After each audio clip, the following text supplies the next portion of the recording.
Bonjour à tous les amis, Ibabeos pour trading-future.net et on se retrouve ce soir concernant un petit scalp sur le SP500. On est le 27 octobre, il est 22 heures passées, même pas, il est 21h56 d'ailleurs. Je voulais juste montrer un petit scalp de fin de session qui s'est plutôt mal passé en fait. Bon, il est positif certes, mais il fallait le tenir celui-là plutôt. Je suis rentré pas au bon moment en fait. Donc, mais bon, ça s'est bien passé. Voilà. Donc, je vais quand même décrire un petit peu le contexte. Donc, je vais vous montrer un graphe market profile, toujours. Vous voyez, le cours continue d'évoluer puisque c'est pas encore fermé. Je vais sortir mon petit point fixe. Je vais juste expliquer. Alors, la journée d'aujourd'hui, je pense qu'elle est inqualifiable concernant l'ouverture US. Inqualifiable dans le sens, regardez, l'open est ici. Blam.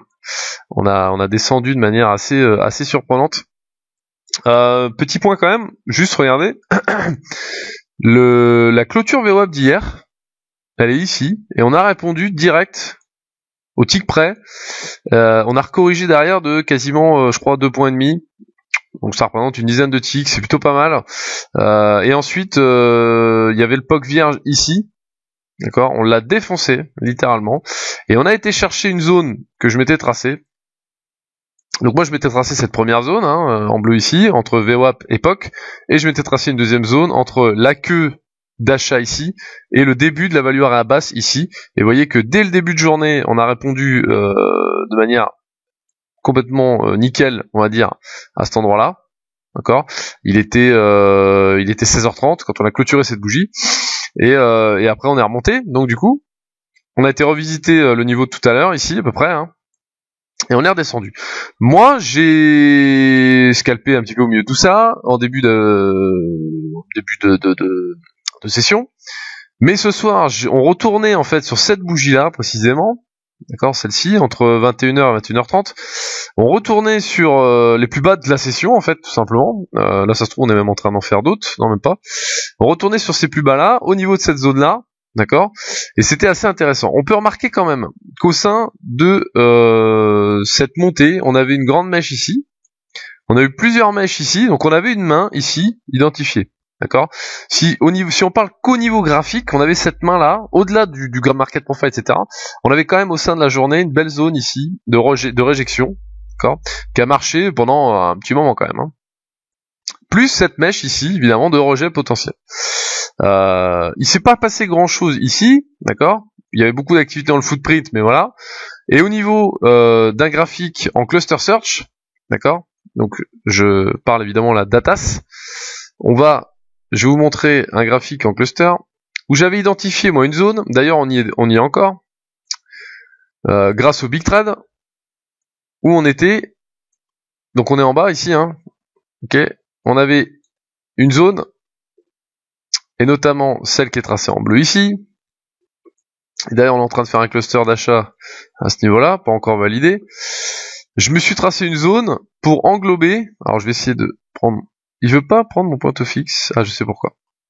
Hop, voilà. Une zone entre ces niveaux de big trade, d'accord. On avait à peu près 1000 contrats ici, 1200 ici, 1300 ici. Donc en fait, les plus bas de la session d'aujourd'hui ont été des absorptions de vente, ok. Et je me suis tracé une zone qui englobait ces contrats, d'accord, avec pour objectif un retour sur la zone et une observation de ce qui se passait. Donc, une fois qu'on est arrivé en bas de cette zone, on a eu une activité assez intéressante dans le footprint. Moi, je suis rentré un peu tôt, à peu près ici, je crois. Et j'aurais dû rentrer un peu plus bas, du coup. Et du coup, je me suis un peu vautré au niveau de l'entrée. Maintenant, j'ai pas été en perte non plus de 10 ticks, j'étais en perte de 3 ou 4 ticks, mais ça commence à faire beaucoup. Sur le SP500, ça commence à faire je suis en train aussi de vous mettre à jour le cluster, parce que là, j'étais à partir de 1000 contrats. Donc c'est là que j'ai identifié ma zone, et c'est pour ça qu'il faut rentrer des filtres, c'est assez important, en fonction de l'heure où vous tradez. Mais là on était 21h30, je me suis dit si je compte sur un big trade pour rentrer, je vais pas m'en sortir, c'est pas maintenant que je vais avoir 1000 contrats qui vont rentrer. Et si on bascule le tout en 500 contrats, d'accord, on a déjà beaucoup plus de big trades qui rentrent à chaque fois sur le SP500, et on voit très bien sur le big trade qu'on a une quantité assez phénoménale.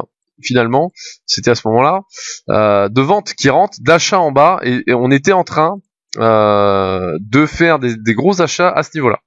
Donc en gros, c'était le moment opportun. Il y a eu beaucoup d'activités dans le tape à ce moment-là, et c'était le moment opportun de rentrer à l'achat. On avait aussi des activités dans le carnet qui correspondaient, et donc ça correspond au plus bas de la session, où il y a eu beaucoup d'activités finalement de vente qui ont créé les plus bas d'aujourd'hui, d'accord.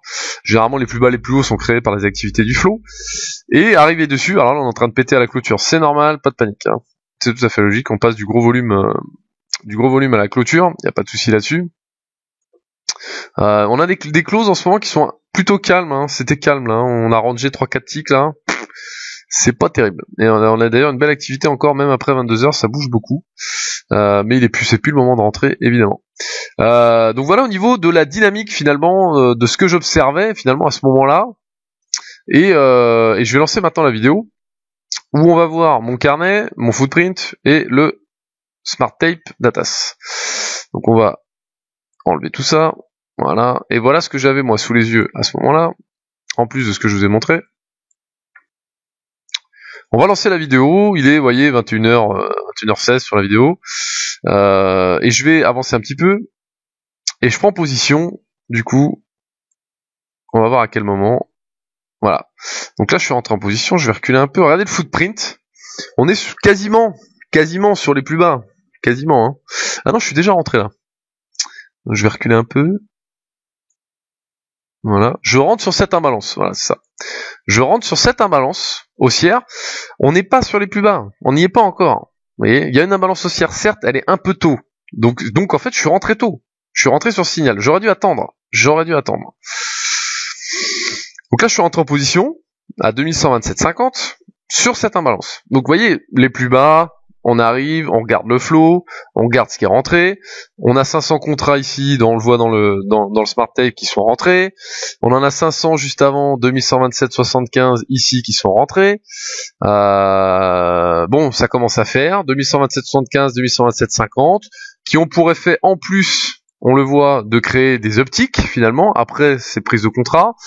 Donc on a finalement tout qui se met un petit peu en œuvre pour nous encourager à acheter, d'accord. Mais vous voyez déjà que là, ça commence à mal se passer, et on va continuer d'évoluer dans le footprint, on va regarder. Et finalement, là, on va ranger, mais on va ranger plutôt dans le négatif de 2, 3 ticks, 4 ticks par rapport à où je suis positionné, et ça commence à devenir très dangereux parce que le temps d'exposition, hein, par définition, moi c'est ce que je redoute, et je pense que tout scalper devrait redouter ça aussi, pour ceux qui sont détendus, hein, c'est-à-dire qui rentrent sur des... Oh, regardez, c'est magnifique ce qui se passe là. Bref, je vous montrerai après. Là, c'est ce qui vient juste d'arriver. Pour ceux qui finalement rentrent sur des niveaux de scalping et qui restent un quart d'heure, 20 minutes en position, ça commence à faire trop en fait, un quart d'heure, 20 minutes. Il y a des scalpers qui s'accordent 5 minutes maximum, et je pense qu'ils ont tout à fait raison. Parfois je ne suis pas cette ligne de conduite, malheureusement. Donc vous voyez, je suis en perte de 2 ticks là à peu près. On a une imbalance baissière qui vient de se créer en bas de la bougie. On a une imbalance haussière qui revient sur cette bougie. Bon, ça tergiverse, d'accord. Regardez, on le voit encore ici, hein. 21h17, donc on a toujours ces 500 contrats qui sont là. On rentre de l'achat, on rentre de la vente aussi, hein. Je suis pas le contraire, hein. Mais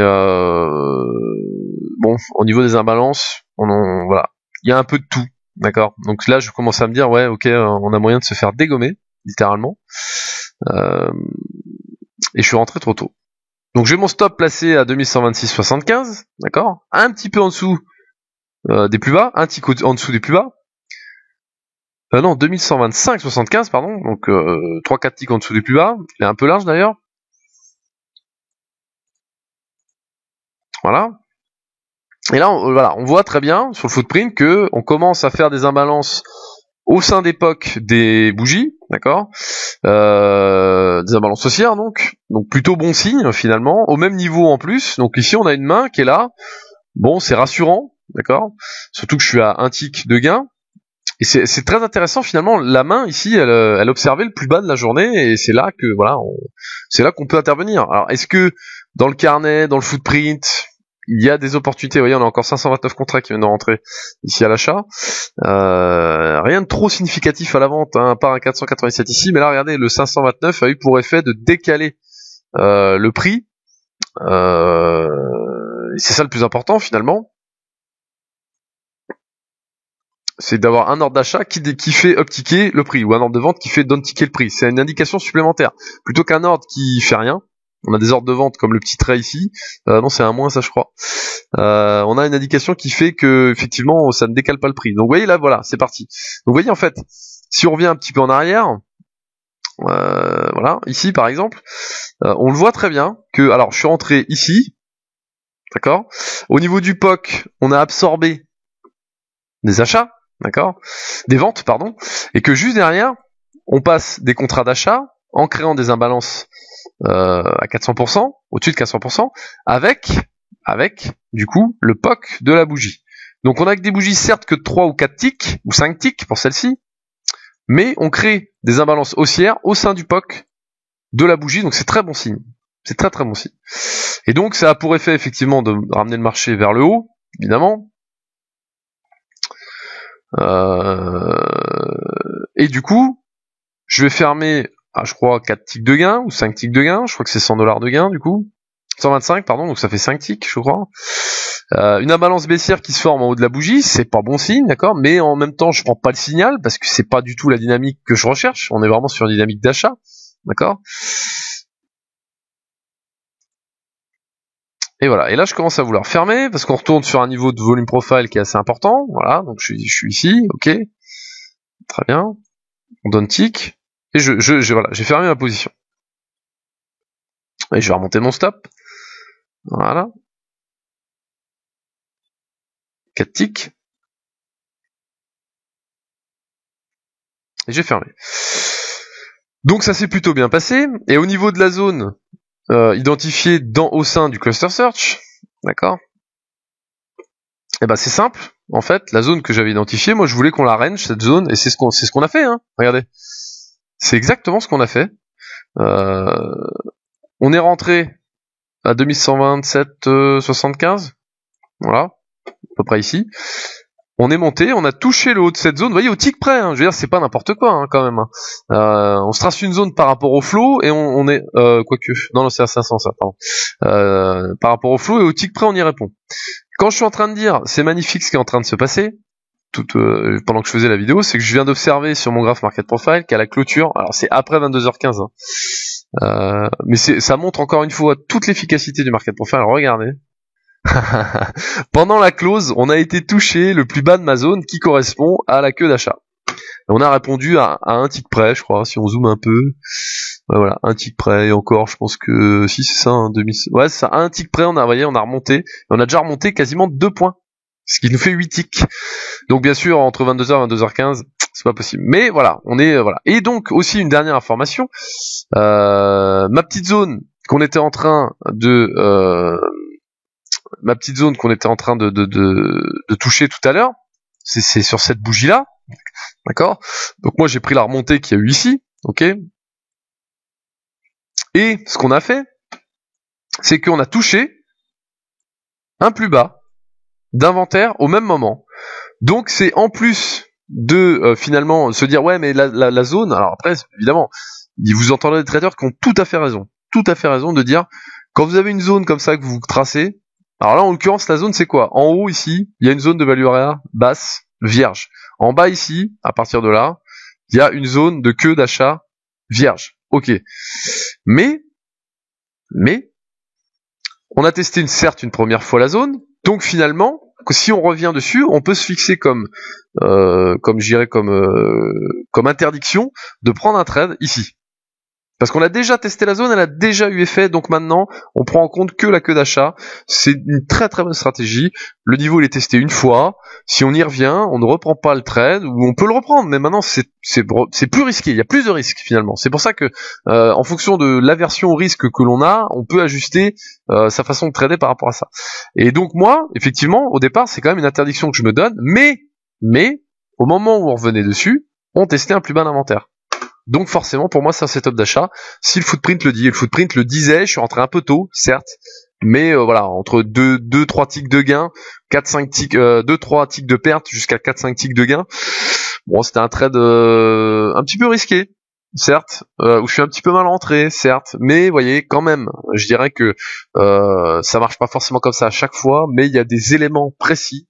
Pourquoi je suis rentré, je suis capable de, enfin, c'est ça aussi, faut dire pourquoi, faut réussir à vous développer une stratégie, peu importe laquelle finalement, où vous êtes capable, après coup, de dire pourquoi vous êtes rentré. Pourquoi vous êtes rentré. Si vous me parlez juste d'un ordre limite, je pense que ça fait un peu juste. D'accord. Si vous me parlez que de ça, je trouve que ça fait un peu juste. Maintenant, voilà, on peut, il y a des scalpers qui ont voilà, mais il y a même des scalpers qui vont prendre 25, 30, 40, 50 positions, 100 positions dans la journée et qui vont être capables de vous dire quasiment sur chaque position pourquoi ils sont rentrés. Il y a une raison valable pour eux, dans leur stratégie, il y a une raison valable. Par contre, si à la fin de la journée vous faites le point et vous vous rendez compte que j'arrive pas à expliquer la moitié de mes trades, quoi. Pourquoi j'ai pris ce trade ici? Bah, c'est une erreur. C'est une erreur, vous avez fait une erreur. Si vous-même vous n'êtes pas capable de l'expliquer après coup, c'est que vous avez fait une erreur.